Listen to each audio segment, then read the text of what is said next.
ओडिशा रे चाषी मानकर पंजीकरण 7 अगस्त आरंभ है 31 अगस्त पर्यंत पंजीकरण चलो किंतु एते कम समय रे चाषी मानकर पंजीकरण संभव नुह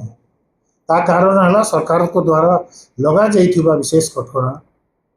कि निज नारे पट्टा जरूरी इजमाली संपत्ति आप रेजिस्ट्रेशन करें जहाँफल चाषी मैंने तहसिल ऑफिस दौड़ी दौड़ी आरआई ऑफिस दौड़ी दौड़ी हैरान होती मात्र ए पर्यंत 10 लाख चाषी पंजीकृत होती ठीक समय से पंजीकृत हो पारे ना एवं इथरे सरकार चाहते कि चाषी मैंने कम पंजीकृत हूँ कम धान मंडी को आसु कम लोक को सरकार धान करूँ देखो राज्य सरकार कही 3100 टंका देबू बोली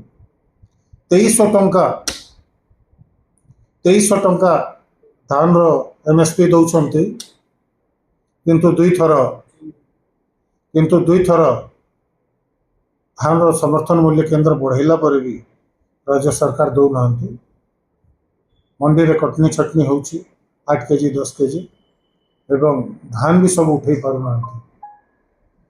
तो से सरकार चाहते धान कम आसु कम इनपुट सब्सिडी दिज्व एवं कम धान किणा एवं सरकार को पैसा बचीब बोली